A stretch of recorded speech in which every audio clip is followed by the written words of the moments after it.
It is the Electric Picnic 2013, and Johnny Marr is here. Welcome back. Because we were just trying to figure Yeah. out, you have played the picnic before as part of Modest Mouse. Yeah, I think that some was time ago. 2008 maybe, 2009, probably 2008.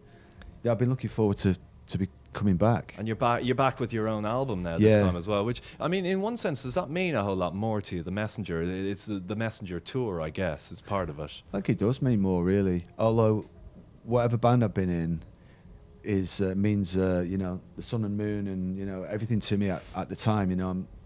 I'm never casual about it.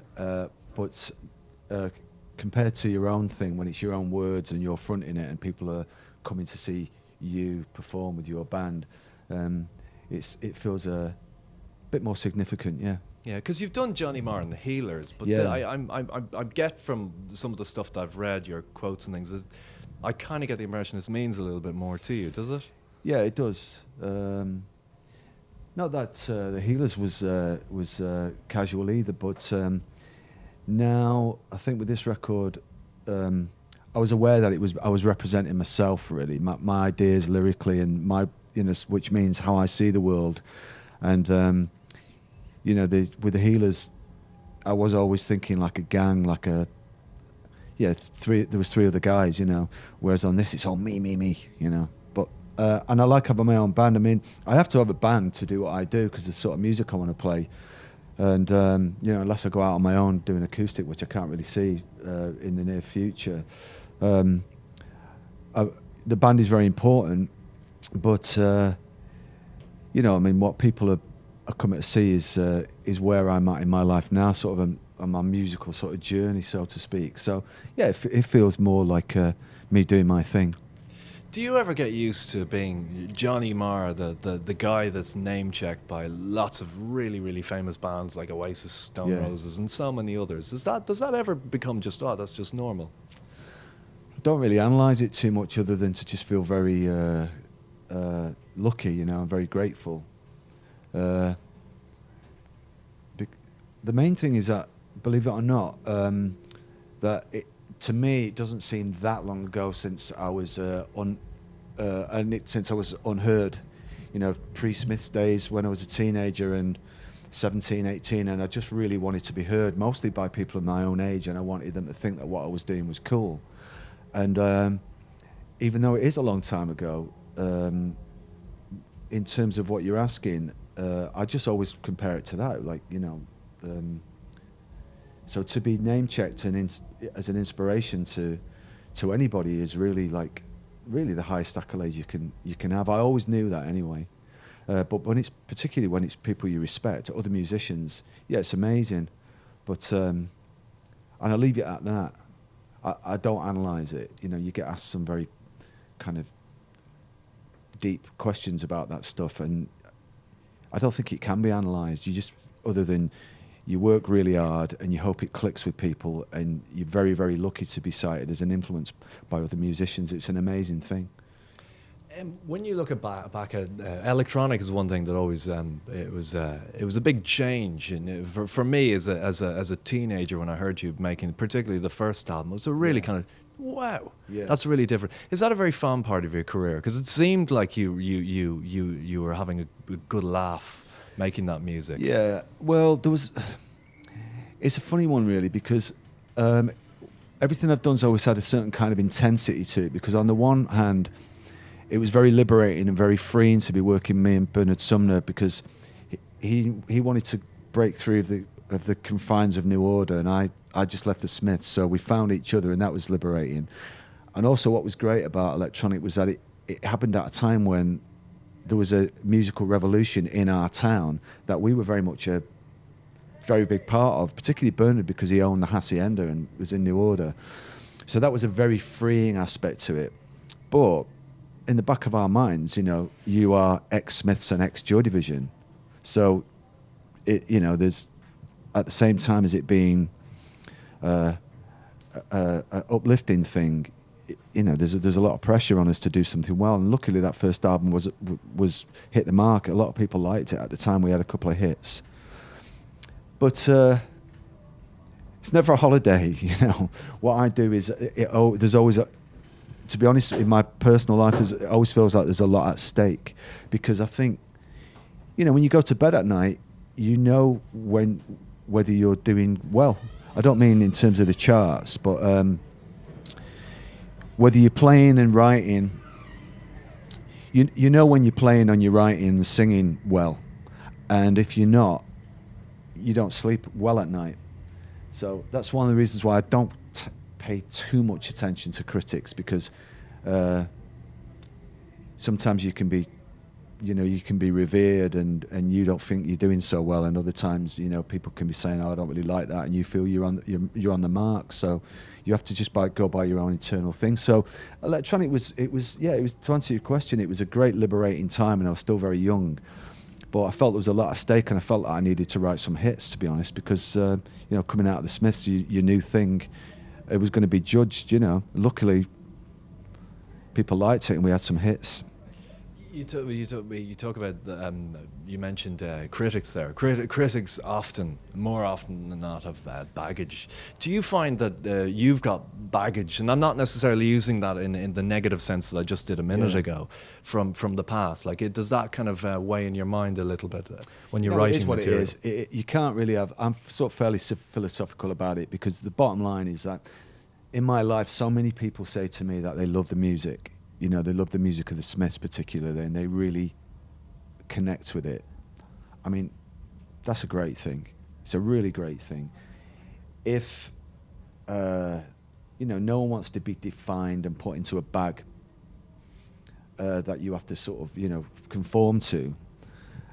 And I think it's just an interesting thing. You know, it meant that I had to, in some ways, as a guitar player, it made me break out of being typecast a little more. Being in the made me a much better guitar player.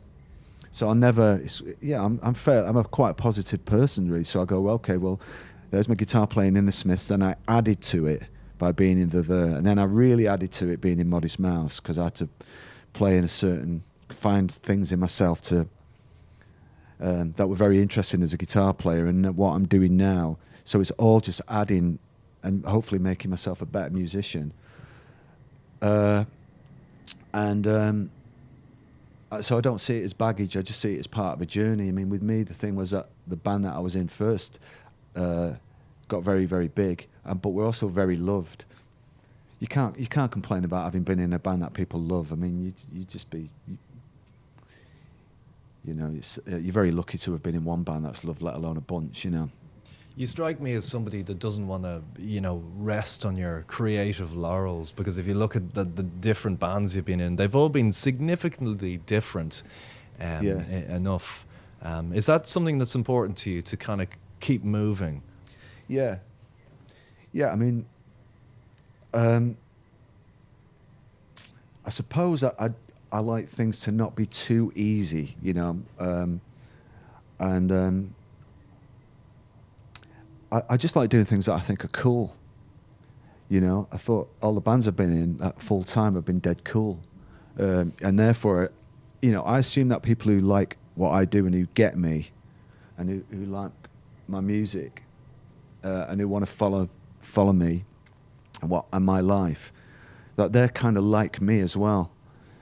You know, I've been offered, obviously, to work with quite a lot of bands that I've not worked with, and quite a lot of projects, believe it or not. I turn down plenty of things because I don't think it's cool, and I assume that people who are out there, people who've come and, you know, got to know me from the Cribs and Modest Mouse, and, you know, there's a lot of people who are 16, 17 who are discovering the Smiths for the first time, and go, okay, what's this guy about? I think I like that.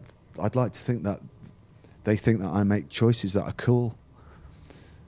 But I have to really believe in the music as well, you know. Like, I was very lucky, you know, say when I did Inception, you know, I mean, when I agreed to do it, I was half scared to death, you know, because I sort of so revered Hans Zimmer and Christopher Nolan.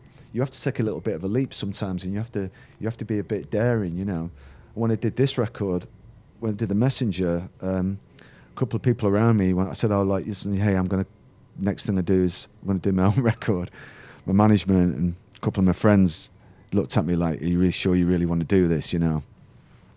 But I was like, no, I think you got to push yourself and put yourself out of your comfort zone. Well, it sounds like they were, well, maybe not doubting you, but they're concerned for you a little bit. But like, I suppose you've written a few decent songs over the years, haven't you? Yeah, some of them are all right. Yeah, some of them are okay.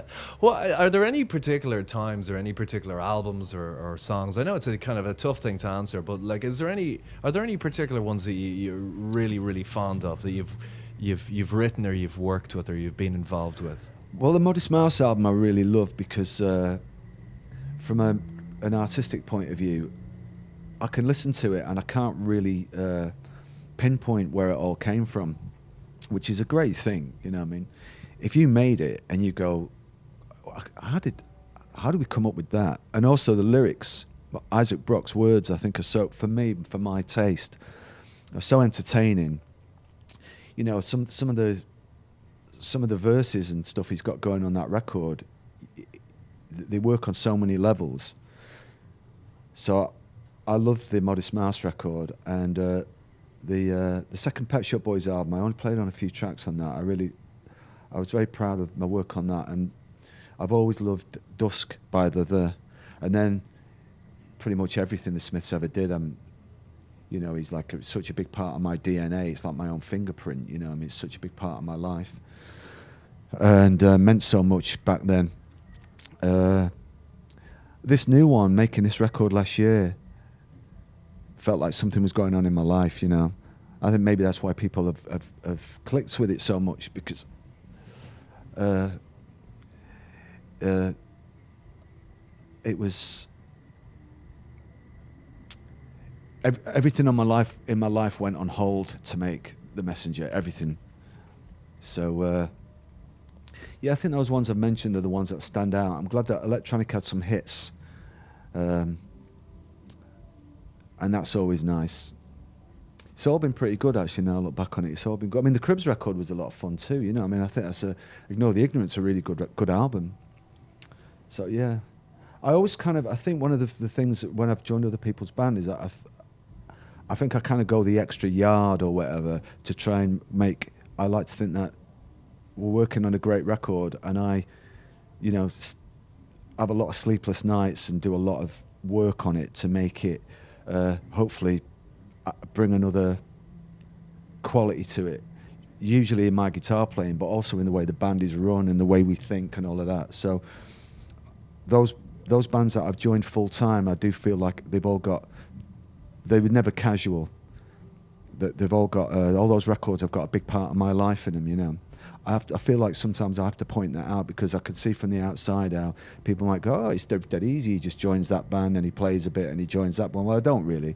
My life becomes part of that, and anyone who in any of those bands will tell you that being in a band with me it's intense, you know. Well, there are many more questions that I could ask you, and I'm not going to, because I know you got to do other stuff.